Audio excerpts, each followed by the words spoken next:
وما وصينا به إبراهيم وموسى وعيسى أن أقيموا الدين ولا تتفرقوا فيه صدق الله العظيم معزز محترم সুদ্রাপুর কেন্দ্রীয় জামে মসজিদের শ্রোতাগণ সম্মানিত আমার মুসলমান ভাইরা আমার অবস্থান তথা আমার মায়ের বোনেরা, আসুন আমরা মহান রব্বুল আলামিনের দরবারে শুকরগুজার হচ্ছি যে মহান রব্বুল আলামিন আমাদের সুস্থ রেখেছেন, ভালো রেখেছেন, তৌফিক দিয়েছেন, তারপরে আসার সুযোগ আল্লাহ করে দিয়েছেন।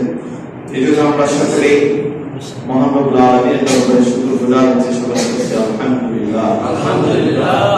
দরুদ এবং সালাম বর্ষিত হোক আমাদের প্রাণপ্রিয় রাসূলের উপরে সাল্লাল্লাহু আলাইহি ওয়াসাল্লাম। আমার প্রিয় ভাইরা, আমরা গত জুমায় কথা বলছিলাম মুসলমানদের জীবনের অন্যতম দিক এবং বিভাগ তাকওয়া নিয়ে। তার কিভাবে একজন মানুষ মুত্তাকি হতে পারে, পরহেজগার হতে পারে, এই নিয়ে আমরা কথা বলার চেষ্টা করেছি। আমার ভাইরা, আসলে এই মুত্তাকি, পরহেজগার, মুমিন, মুসলিমিন পরিভাষাগুলোর গভীরতা আমরা অনেক সময় বুঝতে পারি না, যার কারণে আসলে আমরা বারবার ইসলাম পালন করতে গিয়ে আমরা বিভিন্ন রকমের সমস্যার সম্মুখীন হয়ে থাকি। গত জুমায় কথা বলছিলাম যে কোন ব্যক্তি যদি মুত্তাকি হতে পারে অথবা যদি মুত্তাকি হতে চায়, আল্লাহ রাব্বুল আলামিন তার জন্য জান্নাত রেডি করেছেন। তিলকাল জান্নাতুল লাতী নুরিসু মিন ইবাদিনা মান কানা তাকিয়া। যারা কিনা মুত্তাকি হবে, আল্লাহ তাআলাকে ভয় করবে, আল্লাহ রাব্বুল আলামিন তাদেরকে জান্নাতের ওয়ারিশ করবেন। শুধু তাই নয়, কোরআনের অসংখ্য জায়গায়, কোরআনে অন্তত 88টি সূরায় 204 জায়গায় আল্লাহ এই তাকওয়া নিয়ে কথা বলেছেন। রাসূলুল্লাহ প্রত্যেক তাকওয়ায় তিনি তাকওয়া নিয়ে কথা বলছেন। ইয়া আইয়ুহাল্লাযীনা আমানু তাকুল্লাহা হাক্কা তুকাতিহি ওয়া লা তামুতুন্না ইল্লা ওয়া আনতুম মুসলিমুন। বিবাহের খুতবা, জুমার নামাজের খুতবা, হজ্জের খুতবা, যে কোনো খুতবায় রাসূলুল্লাহ শব্দগুলো বলতেন। এটার মাধ্যমে রাসূলুল্লাহ সাল্লাল্লাহু আলাইহি সাল্লাম মুসলমানদের জীবনে তাকওয়ার গুরুত্ব ফজিলত সম্পর্কে তিনি তুলে ধরার চেষ্টা করেছেন। আমরা তাকওয়া নিয়ে কত জমায় বলছিলাম যে চারটা জিনিসের সমন্বয়ে মানুষ মুত্তাকি হতে পারে। আলী রাদিয়াল্লাহু তাআলা বলেন, আত-তাকওয়া ওয়াল খাউফু মিনাল জালিল। বান্দা যেখানেই থাকবে ভয় করবে শুধুমাত্র কাকে? আল্লাহ তাআলা। আমরা দেখেছি যে একজন মানুষ যখন গুনাহের কাজ করে, যখন কোন গুনাহের কাজ তার হয়ে যায়, মহান রব্বুল আলামিন সাথে সাথে ওই বান্দার এক লিস্টে 7টা দলিল, 7টা ডকুমেন্টস, 7টা ফাইল তৈরি করে, যাতে করে কিয়ামতের দিন বান্দার ন্যায় বিচার পেতে তার জন্য অনেক সহজ হয়ে যায়। আল্লাহ বলেন, আল-ইয়াওমা তুজজা কুল্লু নাফসিন বিমা কাসাবাত লা যুলমা আল-ইয়াওম। আজকে তোমাদের প্রতিফল দিবস, পুঙ্খানুপুঙ্খানুরূপে তোমাদের প্রতিফল দেওয়া হবে। ইয়াউমুল জাযা, ইয়াউমুল হিসাব, ইয়াউমুত তাগাবুন। আল্লাহ শব্দগুলো কোরআনে উল্লেখ করেছে। লা যুলমা আল-ইয়াওম, আজকের দিনে মানুষ যারা পরিমাণ জুলুমের শিকার হবে না। বলুন সুবহানাল্লাহ। এটা আল্লাহ তাআলার আদালতের চিত্র। তিনি বলছেন, কোন ব্যক্তি যদি মুত্তাকি হতে চায়, আমরা এক নাম্বারটা গত জমায় আলোচনা করেছি যে একজন মানুষ কিভাবে প্রত্যেকটা জায়গায় আল্লাহ তাআলাকে ভয় করতে পারে। 2 নাম্বার তিনি বলেছেন, আলী রাদিয়াল্লাহু তাআলা, আমালু বিত-তানজিল। বান্দা দৈনন্দিন জীবনে যতটুকু আমলই করবে, আমল মানে কাজ, আরবি শব্দ। বান্দা যতটুকুই কাজ করবে, যতটুকুই ভালো কাজ করবে, সে কাজটুকু যেন আল আমালু বিত-তানজিল হয়, অর্থাৎ আল্লাহ তাআলার ঐশী প্রদত্ত বিধান অনুযায়ী, কোরআন সুন্নাহতে, পীরের কথায়, বাবার কথায়, মুরব্বির কথায়, ইমামের কথায়, খতিবের কথায় কোনো আমল হবে না। আমল করার জন্য 3টা জিনিস লাগবে। এটার পক্ষে কোরআনের আয়াত থাকতে হবে, রাসূলের হাদিস থাকতে হবে এবং রাসূল এবং সাহাবীদের জীবনের বাস্তব নমুনা থাকতে হবে। বলুন সুবহানাল্লাহ। আমরা এখানে অসংখ্য মানুষ আমরা আছি, আমাদের দেশে আছে, বছরের পর বছর ধরে আমরা আমল করে আসছি, ওই হাদিস কোন কিতাবের মধ্যে খুঁজে পাওয়া যায় না, কিন্তু তার পীর সাহেব বলছেন, এই জন্য তিনি বলতেছেন। শত শত আমল দেশে প্রচলিত আছে, শুধু তার মুরব্বী বলছেন, তার বুজুর্গ বলছেন, তার আগের ব্যক্তি বলে গেছেন, তার দাদা করে গেছেন, তার বাবা করে গেছেন, এই জন্য আমরা করছি। অথচ কোরআনের অসংখ্য জায়গায় আল্লাহ বলছেন, ইয়া আইয়ুহাল্লাযীনা আমানু আতিউল্লাহ ওয়া আতিউর রাসূল, আনুগত্য করো আল্লাহ তাআলার, আনুগত্য করো রাসূলের, ওয়াউলিল আমরি মিনকুম, এবং তোমাদের যে যাদের আন্ডার তোমার পরিচালিত হয়, ইসলামী নেতৃত্বে সম্পন্ন যারা, এখানে হতে পারে পীর সাহেব, এখানে হতে পারে মুরব্বী, এখানে হতে পারে যে কোনো আমির, যদি সে আমির, যদি সে মুরব্বী, যদি সে পীর সাহেব কোরআনের পক্ষে কর্মসূচি দিয়ে থাকে, এটা অবশ্যই মানা তার অনুসারী, তার মুরিদ অথবা তার ফলোয়ার্স সকলের জন্য অপরিহার্য। এটা নিয়ে কারো কোনো বিরোধিতা নাই। আমার কথা বোঝা যাচ্ছে ভাইরা? আল-আমালু বিত-তানজিল, কিয়ামতের হাজার হাজার মানুষ শুধুমাত্র এই পয়েন্টটার কারণে বছরের পর বছর ধরে নামাজ পড়েছি, আমরা বছরের পর বছর রোজা রেখেছি, তাহাজ্জুদ করেছি, কিন্তু আমলটা কোরআন সুন্নাহ ভিত্তিক না হওয়ার কারণে অনেকের আমল বরবাদ হয়ে যাবে। আল্লাহ কোরআন কারীমে এই জন্য বলছেন, সূরা মুলক 2 নম্বর আয়াত, আল্লাহ পাক বলেন, আল্লাযী খালাকাল মাউতা ওয়াল হায়াতা লিয়াবলুয়াকুম আইয়ুকুম আহসানু আমালা। আমার ভাইরা, আল্লাহ তাআলার বক্তব্য, আল্লাযী খালাকাল মাউতা, আমি মাউতকে, তিনি সেই সত্তা যিনি মরণকে সৃষ্টি করেছেন, ওয়াল হায়াত, তিনি জীবন সৃষ্টি করেছেন। এর কারণ হলো লিয়াবলুয়াকুম, তিনি তোমাদের পরীক্ষা করতে চান, তিনি দেখতে চান আইয়ুকুম, তোমাদের মধ্যে আহসানু আমালা, কোন ব্যক্তির আমলটা সবথেকে সুন্দর হয়। বলুন সুবহানাল্লাহ। আমার ভাইরা, কোরআনের শব্দগুলো একটু খেয়াল করেন। আল্লাহ কিন্তু বলেন নাই আইয়ুকুম আহসানু আমালা, আমি দেখতে চাই কে কত বেশি তাহাজ্জুদ নামাজ পড়েছে, কে কত বেশি নফল নামাজ, নফল রোজা, নফল ইতিকাফ করেছে। আইয়ুকুম আকসারু আমালা, আল্লাহ বলেন নাই বেশি আমল কার, আল্লাহ এটা দেখতে চান নাই। আল্লাহ চেয়েছেন আহসান। আহসান কাকে বলে? আহসান হলো এমন সুন্দর, হাসান থেকে আহসান সুপারলেটিভ ডিগ্রি, অর্থাৎ ইসমে তাফজিলের শব্দ। আহসান সুন্দর বলতে যা আছে, সব থেকে সুন্দর আমলটা আমি আল্লাহ দেখতে চাই। সুন্দর আমলটা কে নিয়ে এসেছে? বলুন সুবহানাল্লাহ। আমি অসংখ্যবার এই মসজিদে বলেছি, আবার আজকেও বলছি, একটু খেয়াল করেন আমাদের আমলগুলো কোন ভাবে প্রবাহিত হচ্ছে। আপনি একজন ধনী আত্মীয়র বাড়িতে গিয়েছেন, আপনার জন্য কোরমা, পোলাও, গরুর গোশত, খাসির গোশত, মুরগির রোজ, হাজারো আইটেমের খাবার আপনার জন্য রেডি করা হয়েছে। যেই মেহমানের বাড়িতে গিয়েছেন, ধনী মেহমানের বাড়িতে গিয়েছেন, মেহমানের মুখটা বড় অন্ধকার, আপনি যাওয়াতে তিনি বিরক্ত। যে প্লেটটা দেওয়া হয়েছে, প্লেটের মধ্যে নোংরা ময়লা লেগে আছে, ডাইনিং টেবিলটা পরিষ্কার, গ্লাসটার মধ্যে ময়লা দেখা যায়, অথচ আপনার জন্য সুন্দর সুন্দর খাবার রেডি করা হয়েছে। বলেন তো, লোকটা যদি ন্যূনতম সম্মান বোধ থাকে, ব্যক্তিত্ব থাকে, ওই লোকটাকে ঠিকভাবে খেতে পারবে নাকি? সম্ভব নাকি? পক্ষান্তরে আর একজন গরিব আত্মীয় বাড়িতে গিয়েছেন, রিকশাওয়ালা, আপনার জন্য কোরমা, পোলাও রেডি করতে পারে নাই, সাধারণ আলুর ভর্তা, ডিম ভাজি করা হয়েছে, ব্রয়লার মুরগি কোনো মতো একটু রান্না করা হয়েছে, কিন্তু তেল, লবণ, ঝাল, মরিচ সুন্দর করে দেওয়া হয়েছে। প্লেটটা অনেক পরিষ্কার, গ্লাসটা অনেক পরিষ্কার, ডাইনিং টেবিলটা অনেক সুন্দর, স্বচ্ছ, পরিষ্কার, রিকশাওয়ালার গালে মুখে হাসি লেগে আছে। আপনি যাওয়াতে বেচারা অনেক বড় খুশি। আপনাকে পাওয়ার পরে সে মনে হয় আকাশের চাঁদ হাতে পেয়েছে, আপনি খতিব সাহেব। কিন্তু খাবার আইটেম একেবারে কম, আলু ভর্তা, ডাল, ডিম ভাজি। লোকটা যদি ব্যক্তিত্ব সম্পন্ন হয়, লোকটার ভেতরে যদি মনুষ্যত্ব বোধ থাকে, বরং রিকশাওয়ালার বাড়িতে খাওয়ার পরে লোকটা মন খারাপ করবে না, মন তৃপ্তি হবে। ঠিক একই ভাবে এই এক্সাম্পলের মাধ্যমে বলতে চেয়েছি, কিয়ামতের দিন অসংখ্য নামাজি ব্যক্তি, যাদের নামাজ দেখা যাবে, আল্লাহ কোরআনে বলছেন ফাওয়াইলুল লিল মুসাল্লিন। অসংখ্য নামাজ যদি ব্যক্তির নামাজ কোনো কাজে আসবেই না, বরং আল-ওয়াইল ওয়াদিন ফি জাহান্নাম, জাহান্নামে একটা ওয়াইল নামে একটা জায়গা থাকবে, যেই জায়গায় একটা পাথর ফেলতে প্রায় 40 বছর সময় লাগে। এত গভীরতা সম্পন্ন জায়গায় আল্লাহ কোন বেনামাজিকে রাখবেন না, নামাজি ব্যক্তিদেরকে রাখবেন, যারা আল্লাযীনা হুম আন সালাতিহিম সাহুন, যারা নামাজ পড়তে ঠিক কিন্তু নামাজটাকে কেয়ার করতো না, কেয়ার করে ইবাদত করতো না।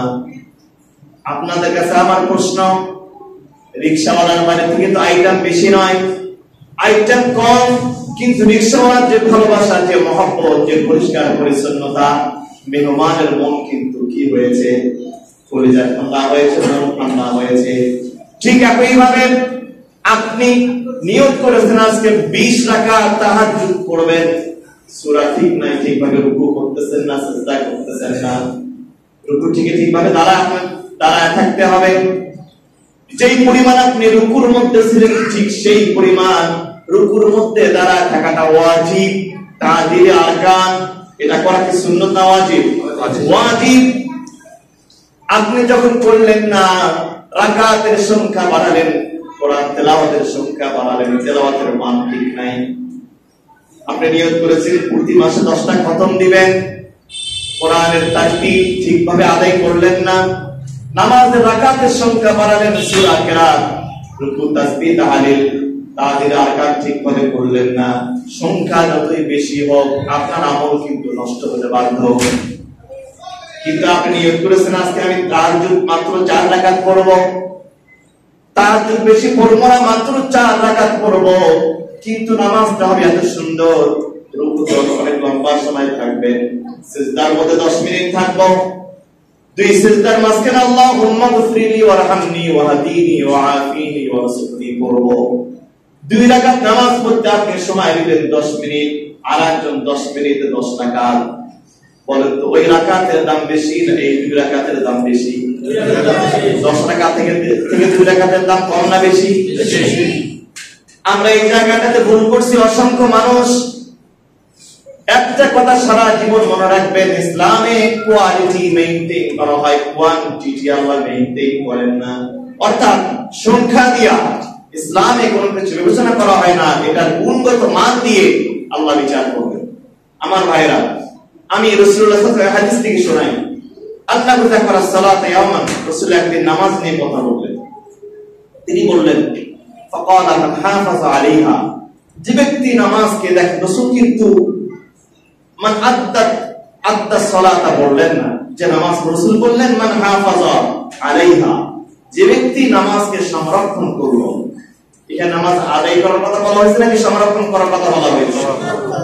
হাফেজ মানে সংরক্ষণকারী, মান হাফাযা আলাইহা, যে ব্যক্তি নামাজকে সংরক্ষণ করলো, কানাত লাহু নূরান, কিয়ামতের দিন এই নামাজটা তার জন্য আলো হয়ে দাঁড়াবে, সুবহানাল্লাহ, ওয়া বুরহানান, এটা তার জন্য দলিল হবে, ওয়া নাজাতান ইয়াউমাল কিয়ামা, এবং এই নাজাতটা তার জন্য কিয়ামতের দিন মুক্তির কারণ হয়ে যাবে।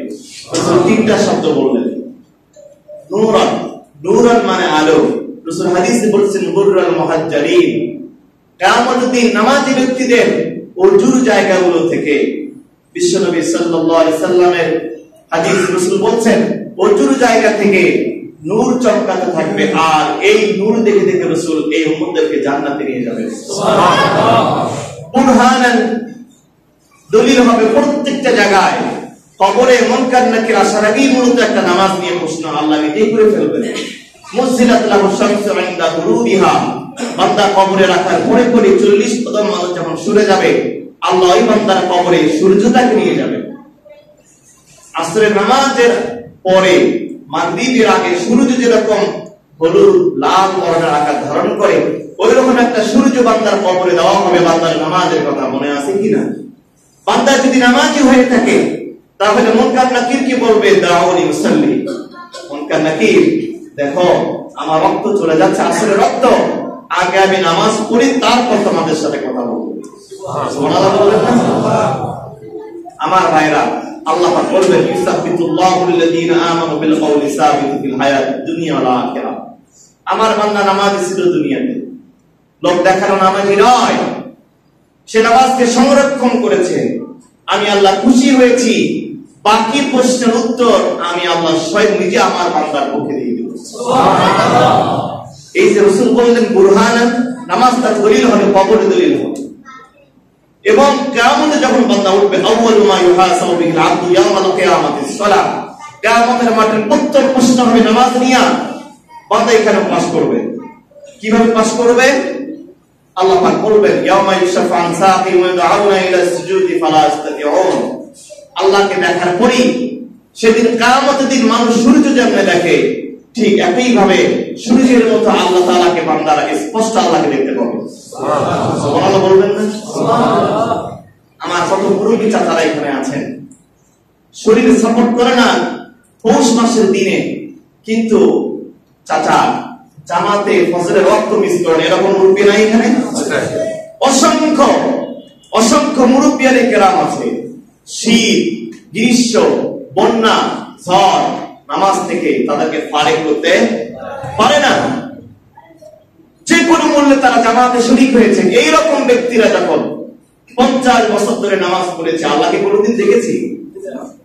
এবার চিন্তা করেন, যখন আল্লাহকে নিজ চোখে দেখবো, ওই সময় আবেগ, ওই সময় অনুভূতিটা কতটা হৃদয় মনকে শান্ত করবে, কলিজা ঠান্ডা হবে, ওই সময় সেটা বোঝা যাবে। আল্লাহকে দেখার পরে পরেই অসংখ্য মানুষ যদি আল্লাহ তাআলার কুদরতি পায়ে সিজদায় চলে যাবে। সুবহানাল্লাহ।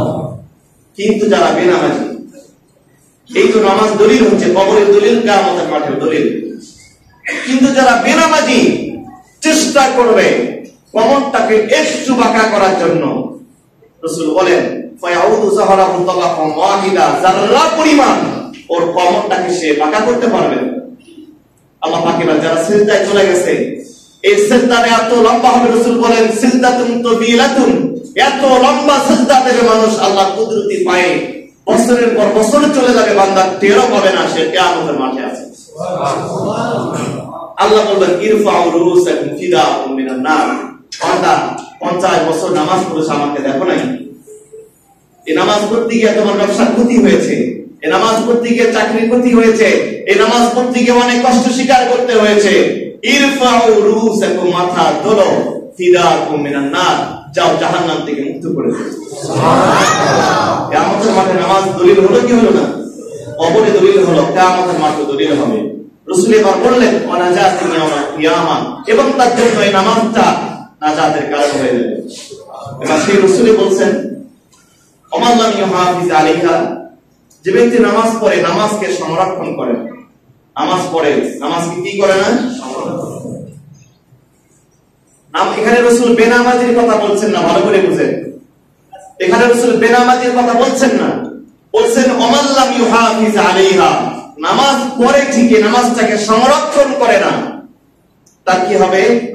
মা কারুন ও ফিরাউন ও হামান, এই পৃথিবীর সবথেকে নামকরা 3 জন সন্ত্রাস, সবথেকে বড় 3 জন, সবথেকে বড় জালিম আল্লাহ জমিনের নিচে, 3 জনের নামই আল্লাহ কোরআনে দিয়েছে।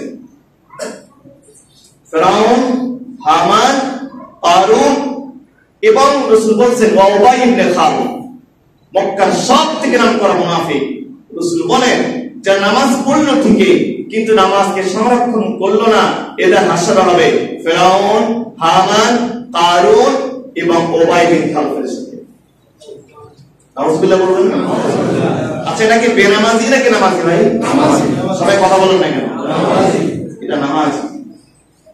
এখন আপনার মনকে আপনি জিজ্ঞাসা করেন, নামাজ পড়ার পরে ফেরাউনের সাথে হাসর হবে, নামাজ আদায় করার পরে কারুনের সাথে, হামানের সাথে, উবাই বিন খালদের সাথে হাসর হবে, এটা বেনামাজির নামাজিদের।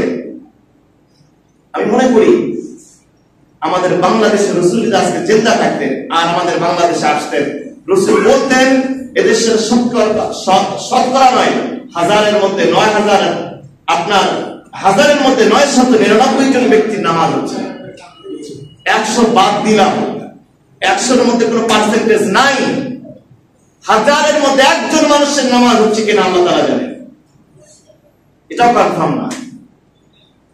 আসলে নামাজ, এই নামাজ আপনার মুক্তির দলিল হবে কবরে, হাসরে, মিজানে, ফুলসিরাতে, প্রত্যেকটা জায়গায় আপনাকে পার করবে। এটা কোন প্রকারের নামাজ?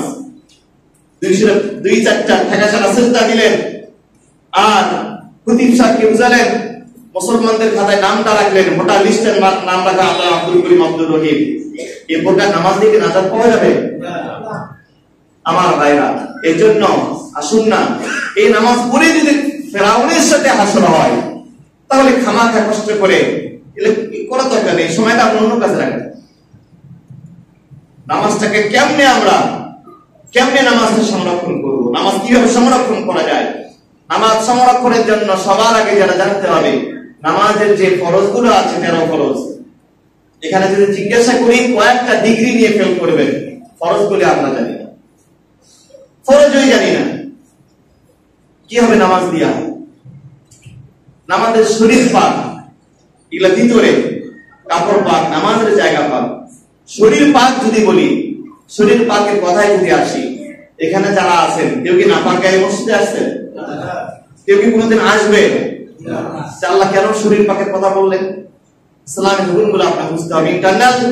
ইন্টারনাল যে হিকমত গুলো আছে আল্লাহ তাআলার, এর ভিতরের কথাগুলো বুঝতে হবে।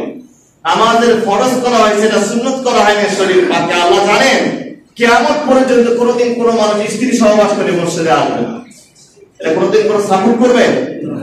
বেনামাজি কোনো ব্যক্তি নাপাক গায়ে মসজিদে আসবে? আল্লাহ কেন ফরজ করবে? আল্লাহ জানে এই পবিত্রতা দুই প্রকার, তাহারাত যাহিরি, তাহারাত বাতিনি। আপনি নাপাকি থেকে পবিত্র হয়েছেন, ফরজ গোসল আদায় করেছেন, সাময়িক আপনি পবিত্র হয়েছেন, শরীর আপনার বাহ্যিকভাবে পবিত্র হয়েছে। ইন্টারনাল যে পবিত্রতা, আপনার শরীরে রক্ত তৈরি হয়েছে হারাম টাকা দিয়ে। আপনার স্ত্রী সহবাসের কারণে আপনি নাপাক হয়েছেন, 3টা ফরজ আদায় করলে আপনি পবিত্র হয়ে যাবেন। কিন্তু আপনার রক্ত তৈরি হয়েছে, ইঞ্চি ইঞ্চি শরীর গোস্ত তৈরি হয়েছে সুদের টাকা দিয়ে।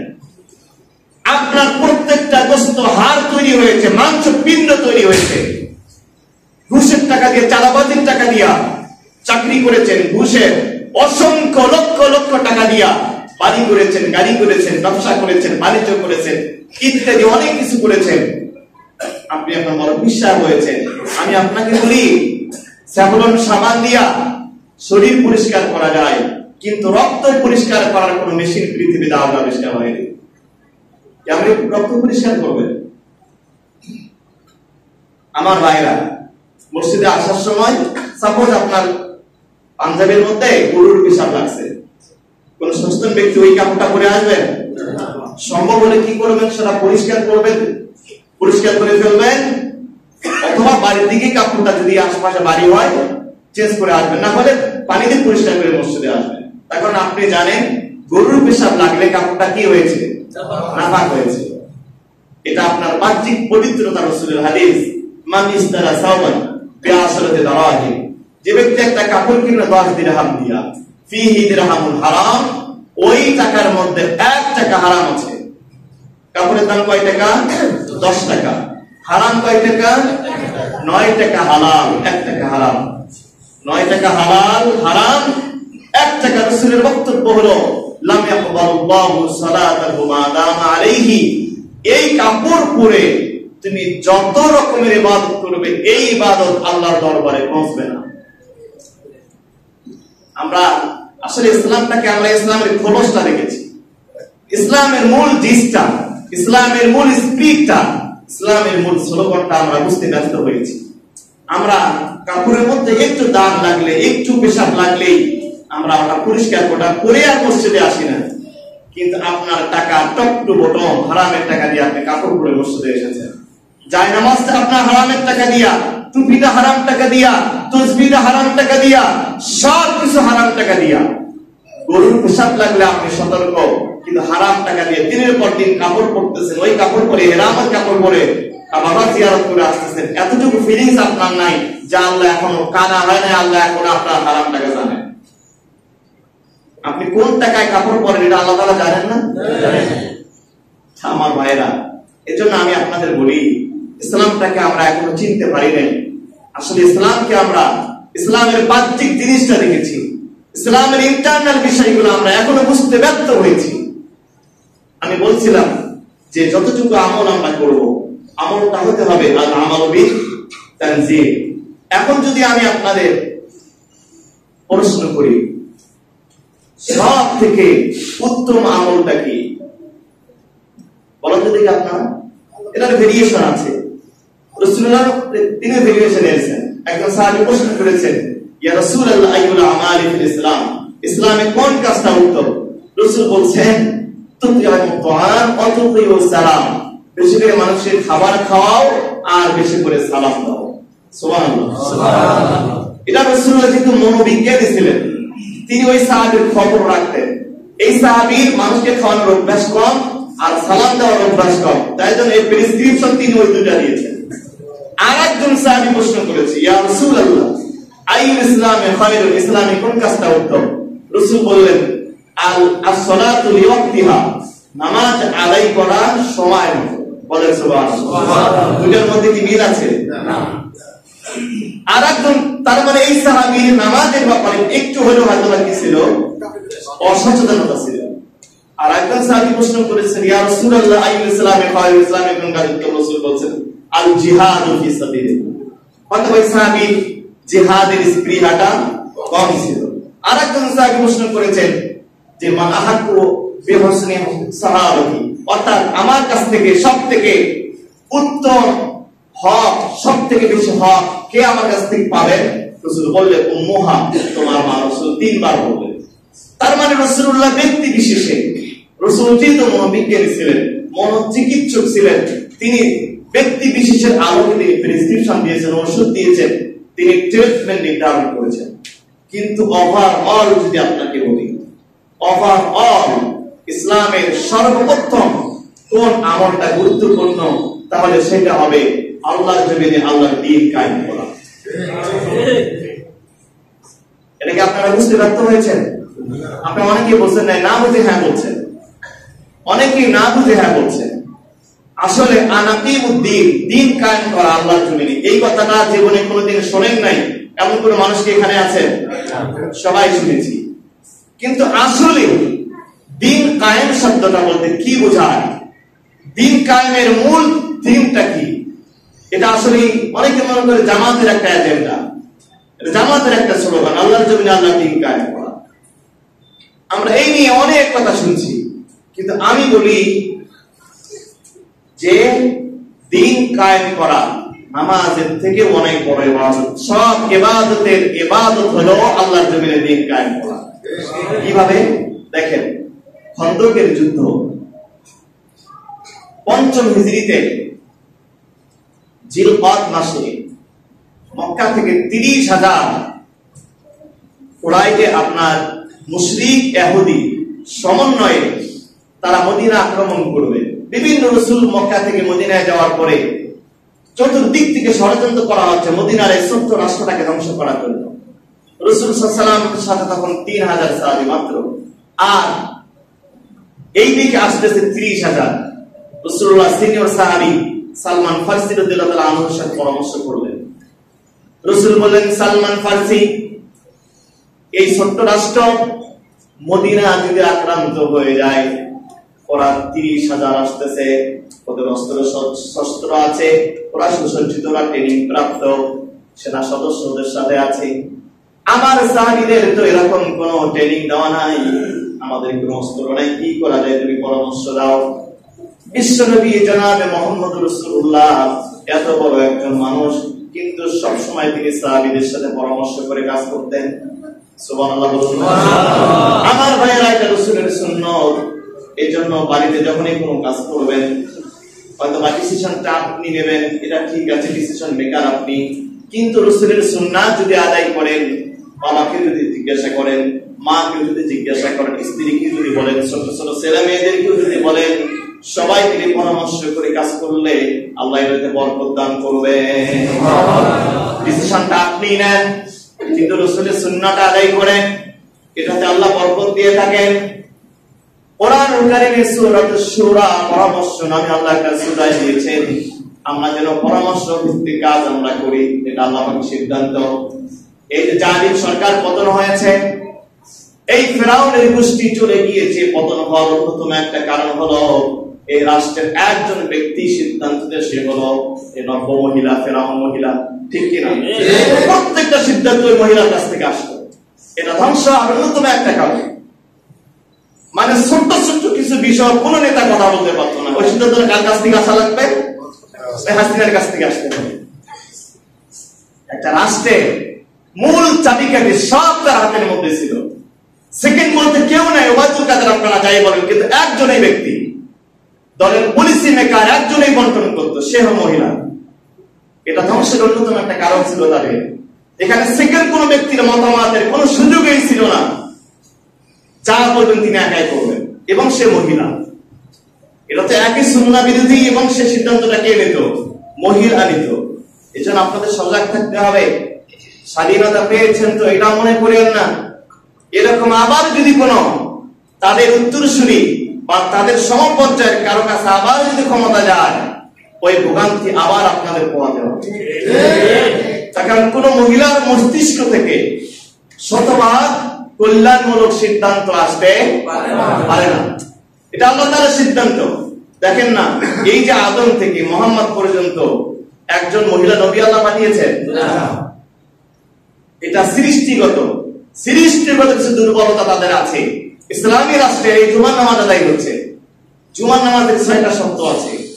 এর 1 নম্বর শর্ত হলো ইসলামী রাষ্ট্রের রাষ্ট্রপ্রধান এই মসজিদের ফতোয়া দেবেন। আমি কলিমুদ্দিন, আমার কোন দরকারই ছিল না এখানে। এখন একটা দেশের রাষ্ট্রপতি হয় কয়জন? একজন। তেনা তো এই 3 লক্ষ মসজিদে যাওয়া কি তার পক্ষে সম্ভব? সুতরাং তিনি বাইতুল মুকাররমের খতিব হবেন, জাতীয় মসজিদের খতিব হবেন, আর প্রত্যেকটা সেন্ট্রাল মসজিদের ডিসি, এসপি যারা আছেন, প্রশাসনের কর্মধার তারা পড়াবেন, এবং ন্যূনতম এলাকা ভিত্তিক মেম্বার, চেয়ারম্যান, কাউন্সিলর, মেয়র, এলাকা ভিত্তিক প্রশাসনিক জায়গাগুলোতে তারা নামাজ পড়াবে। এটা জুমার নামাজ ফরজ হওয়ার জন্য শর্ত। এজন্য আমাদের মসজিদগুলোকে একটা শর্ত কিন্তু অনুপস্থিত। কোন জনপ্রতিনিধি ওরা যদি নামাজ পড়াতে আসে, ওর নিজের নামাজ নষ্ট করবে, আর পায়জামা সব মাখা টাকা করে চলে যাবে এখানে। আমার ভাইরা, এই জন্য যদি ইসলামী রাষ্ট্রে দেখেন কতটা অসঙ্গতি এবং ইসলামের মধ্যে কতটা সৌন্দর্য। বাইতুল মুকাররমের খতিব হবেন ইসলামী রাষ্ট্রের প্রধান, যে শেখ হাসিনা বা আরেক দলের যে যিনি প্রধান আছেন খালেদা জিয়া, এই দুইজনের কোন একজন কি এই মসজিদের খতিব হওয়ার যোগ্যতা রাখেন? তাহলে এই দেশের 18 কোটি মানুষ ইসলামী রাষ্ট্রের প্রধান যে জাতীয় মসজিদের খতিব হওয়া দরকার, এটা যে হতে পারলো না, এই গুনাহ থেকে আপনি বাঁচতে পারবেন? আপনি ব্যক্তি জীবনে পরেশগারিতা অবলম্বন করে কি করবেন? তার কারণ এদের প্রত্যেক মাসে 3 দিন, 5 দিন, 7 দিন তারা অসুস্থ থাকে। এরা মসজিদে যেতে পারে না। সাপোজ মনে করেন যে এরা সবগুলো মহিলা হয়ে গেছে, যদি এরা ইমাম হয়, ওদের আবার সাপোর্ট দেওয়ার জন্য আবার সানি ইমাম রাখা লাগবে। ওই 3 দিন, 5 দিন, 7 দিন রাখা লাগবে না? আবার ওদের যদি কারো হায়ার শুরু হয়, আবার 3rd পারসন রাখা লাগবে। সমস্ত রাষ্ট্রীয় ব্যবস্থাপনা ভেঙে পড়বে। এজন্য আল্লাহ বলছেন, আর-রিজালু কাওয়ামুনা আলান নিসা, নেতৃত্ব দেওয়ার যোগ্যতা একমাত্র কে রাখেন? আমার ভাইরা, আমি বলছিলাম বিশ্বনবী পরামর্শ করলেন সালমান ফারসি রাদিয়াল্লাহু তাআলা আনহুর সাথে কি করা যায়। রাসূল সাল্লাল্লাহু আলাইহি ওয়াসাল্লাম তার পরিবারের সদস্যদেরকে একটা নিরাপদ জায়গায় নিয়ে গেলেন। মদিনার উত্তর দিকে একটা বড় পাহাড়ে রাসূল সাল্লাল্লাহু আলাইহি ওয়াসাল্লাম তার পরিবারের সদস্য আয়েশা সিদ্দিকা, রাসূল সাল্লাল্লাহু আলাইহি ওয়াসাল্লামের স্ত্রী সহ সেখানে একটা বিল্ডিং নির্মাণ করা হচ্ছিল, ঘর তোলা হচ্ছিল পাথর দিয়া, পাথরের গাঁথনি দিয়া, কিন্তু এখনো ছাদ নির্মাণ করা হয় নাই। সাহাবায়ে কেরাম পরামর্শ দিলেন, আপনার পরিবারের সদস্যদেরকে ওই জায়গায় রেখে দেন। বিশ্বনবী তার পরিবারের মেয়ে সদস্যদেরকে, মহিলা সদস্যদেরকে সুরক্ষিত রাখলেন, যেন তার পরিবারের সদস্যদের উপর হামলা করা না হয়। মহিলা সাহাবীদেরকে সেই বাড়িতে রাখার পরে রাসূল চলে গেলেন খন্দকের প্রান্তরে, এবং এই বাড়িটা পাহারা দেওয়ার জন্য দায়িত্ব দেওয়া হলো হাসান বিন সাবিত রাদিয়াল্লাহু আনহু, যিনি মুসলমানদের অনেক বড় একজন কবি, সাহাবীদের মধ্যে অনেক বড় কবি ছিলেন। আমার ভাইরা, হাসান বিন সাবিতকে বললেন, ইয়া রাসূল, বললেন হাসান বিন সাবিত, তোমার হাতে তরবারি দিলাম, যদি কোনো ব্যক্তি এই বাড়ি আক্রমণ করতে আসে, আমার পরিবারের সদস্যদের উপর আক্রমণ চালায়, তাহলে তুমি তরবারি দিয়ে প্রতিহত করবে। তিনি বলেন, ইয়া রাসূলুল্লাহ, আমি তো বুড়া হয়ে গেছি, আমার শরীরে শক্তি নেই, কেমনে প্রতিহত করব? রাসূল বললেন, তুমি চিৎকার করবে, আওয়াজ করবে, আমরা এসে রক্ষা করব। রাসূল চলে গেলেন। মক্কার কিছু লোক, মক্কার মুশরিক আর ইহুদিরা তারা খেয়াল করতে লাগলো এই বাড়িটা কেন ঘিরে রাখা হয়েছে। ইহুদিরা এমন চালাক আর চতুর, মদিনার অলিতে গলিতে তারা ছড়িয়ে ছিটিয়ে থাকতো, কোন জায়গা কি আছে তারা সব খবর রাখতো। তারা জানতে পারলো এই ঘরের মধ্যে রাসূলের পরিবারের সদস্যরা আছে। তারা একবার নিচ থেকে রশি ছুঁড়ে মারলো ওই ঘরের উপরে। সাদ বেয়ে সেই রশি চলে গেল ওই মহিলা সাহাবীদের কাছে। ওই মহিলা সাহাবীদের মধ্যে রাসূল সাল্লাল্লাহু আলাইহি ওয়াসাল্লামের একজন ফুফু ছিলেন, যার নাম হলো সাফিয়া বিনতে আব্দুল মুত্তালিব। তিনি এতটা বিচক্ষণ মহিলা ছিলেন, এতটা বিচক্ষণ মহিলা সাহাবী ছিলেন। তিনি বললেন, আমাদেরকে হয়তো আক্রমণ হতে পারে, আক্রমণ করা হতে পারে, তোমরা সজাগ থাকো, সচেতন থাকো। এরপরে তিনি দেখতে পেলেন আর একবার একটা রশির উপরে পাথর বেঁধে ওই পাথরটা ছুরি মারা হলো, আর এই রশি বেয়ে বেয়ে একজন মুশরিক ইহুদি উঠতেছে আমাদের আক্রমণ করার জন্য। তিনি দরজায় আসলেন। আসার পর হাসান বিন সাবিতকে বললেন, এই মুশরিককে আপনাকে হত্যা করা লাগবে। হাসান বিন সাবিত বললেন, আমি বুড়া হয়ে গেছি, হত্যা কেমনে করবো? আমার তো কলিজা কাঁপে, আমার হাত কাঁপে, এটা আমার দ্বারা সম্ভব নয়। এবার এই সাফিয়া বিনতে আব্দুল মুত্তালিব রাদিয়াল্লাহু তাআলা আনহা, মহিলা সাহাবী, রাসূলের ফুফু, তিনি বললেন, তাহলে এর ব্যবস্থা আমি করতেছি। তিনি একটা খেজুরের বড় একটা ডাল নিলেন, খেজুরের বড়গা নিলেন, খেজুরের বড়গা দিয়া ওই মুশরিকের মাথার মধ্যে তিনি আঘাত করলেন। বলেন সুবহানাল্লাহ। আমার মা বোনেরা, মহিলা সাহাবীরা কতটা বিচক্ষণ ছিলেন, তারাও কতটা সচেতন ছিলেন। তিনি যখন ওই মুশরিক যখন পড়ে গেছে, তিনি ঘর থেকে একটা বটি বের করে শরীর থেকে মাথাটা আলাদা করে ফেলছেন, কাপড়ের মধ্যে পেঁচায়া মাথাটা নিচে ফেলে দিয়েছেন। মাথা যখন নিচে পড়ে গেছে, আরো যে মুশরিক গুলো ছিল তারা মনে করলো এই ঘরে সাধারণ কোনো মানুষ নয়, এই ঘরে বড় বড় সৈনিকেরা অবস্থান করতেছে। জাস্ট কৌশল, রাসূলুল্লাহ সাল্লাল্লাহু আলাইহি ওয়াসাল্লাম এই কৌশলগুলো অবলম্বন করতেন। রাসূল চলে গেছেন খন্দকের ময়দানে। খন্দকের যুদ্ধে যাওয়ার পরে সাহাবায়ে কেরাম পরীক্ষা খনন করতে লাগলেন। পরীক্ষা খনন করতে দেখা গেল বিশ্বনবী জনাবে মুহাম্মদুর রাসূলুল্লাহ সাল্লাল্লাহু আলাইহি ওয়াসাল্লাম তিনি মাটি বহন করতেছেন। 3 মাইল লম্বা পরীক্ষা তত্ত্ব খনন করতেছেন। ওই পাশ থেকে তারা যেন মদিনা আক্রমণ করতে না পারে, চতুর্দিকে মদিনা রাষ্ট্রের চতুর্দিকে তারা পরীক্ষা খনন করতেছেন। বিশ্বনবী জনাবে মুহাম্মদুর রাসূলুল্লাহ তিনিও এই পরীক্ষা খননে তিনি অংশগ্রহণ করলেন। তিনি শুধু আদেশ করে বসে থাকলেন না, রাসূলুল্লাহ মাথার মধ্যে মাটি বহন করতেছিলেন, আর মাটিতে কাদা মাটি ছিল। এই কাদা মাটি রাসূলের গাল বেয়ে বেয়ে কপাল বেয়ে বেয়ে পড়তেছিল। সাহাবায়ে কেরাম সবাই উৎকণ্ঠিত। বিশ্বনবী জনাবে মুহাম্মদুর রাসূলুল্লাহ যে পরিশ্রম তিনি করতেছেন, এটা রাসূলের শানে যায় না। রাসূল এত পরিশ্রম করবে, এটা আমরা কেমনে সহ্য করতে পারি? একজন সাহাবী আসলেন। এই সাহাবী হচ্ছেন জাবির বিন আব্দুল্লাহ রাদিয়াল্লাহু তাআলা আনহু। জাবির বিন আব্দুল্লাহ রাদিয়াল্লাহু তাআলা আনহু এসে বলছেন, ইয়া রাসূলুল্লাহ, ইয়া হাবিবাল্লাহ। তিনি তার পেট দেখাচ্ছেন, পেট বের করে দেখালেন, বললেন, ইয়া রাসূলুল্লাহ, আপনি আমার পেটের দিকে খেয়াল করেন, আমি পেটের মধ্যে ক্ষুধার জ্বালায় পাথর বেঁধে রেখেছি। আমার ভাইয়েরা, বিশ্বনবী সাহাবীদেরকে উজ্জীবিত করার জন্য, কাজে মনোযোগ দেওয়ার জন্য তিনি আল্লাহর কাছে দোয়া করতে লাগলেন। রাসূল দোয়া করলেন, আল্লাহুম্মা লা আইশা ইল্লা আইশাল আখিরাহ। হে আল্লাহ তাআলা, তোমার কাছে দোয়া করি, দুনিয়ার আরাম, দুনিয়ার স্বাচ্ছন্দ্য, দুনিয়ার বাড়িঘরে আসল আরামদায়ক নয়, আসল শান্তি এবং আরামের জায়গা হচ্ছে জান্নাত। আমার ভাইরা, দেখবেন যখন বড় গাছ কাটা হয়, শ্রমিকেরা স্লোগান দেয় কি দেয়? হেইয়ো স্লোগান দেয় কি দেয় না? উজ্জীবিত রাখার জন্য, শক্তি সঞ্চার করার জন্য।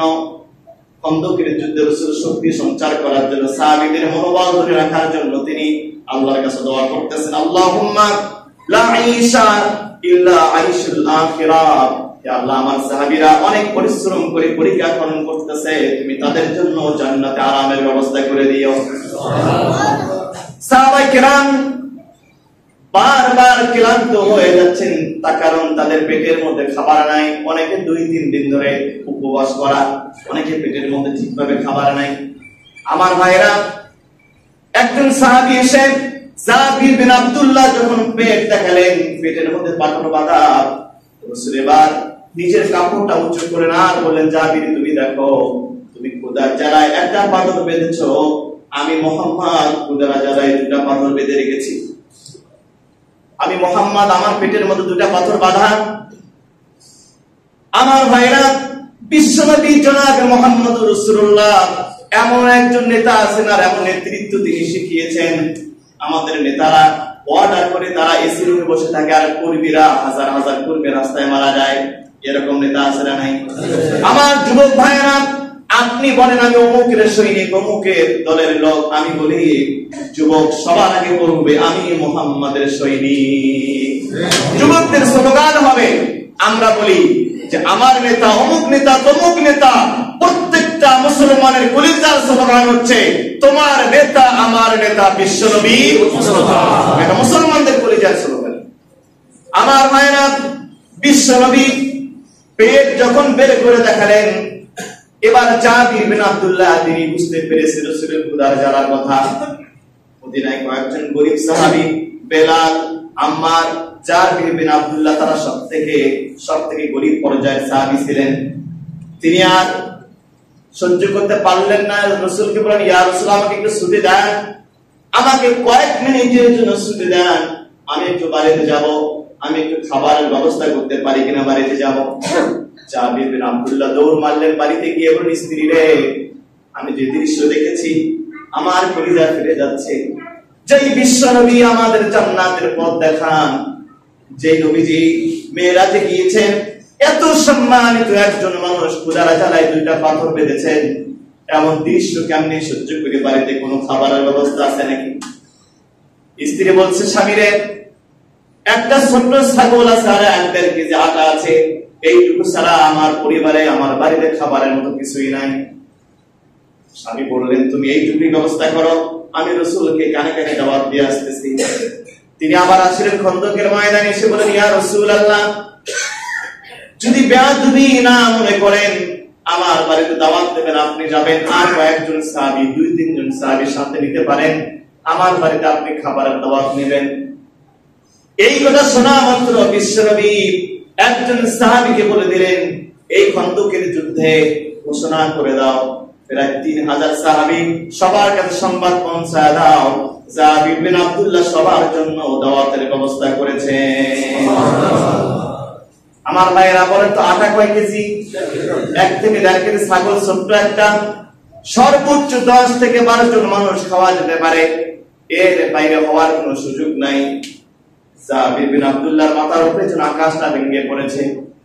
আবার দৌড় মারলেন বাড়িতে, স্ত্রীকে বলছেন, সর্বনাশ হয়ে গেছে, আমার এই লজ্জা কেমনে ঢাকবো, কেমনে আমি লজ্জার কথা বলবো?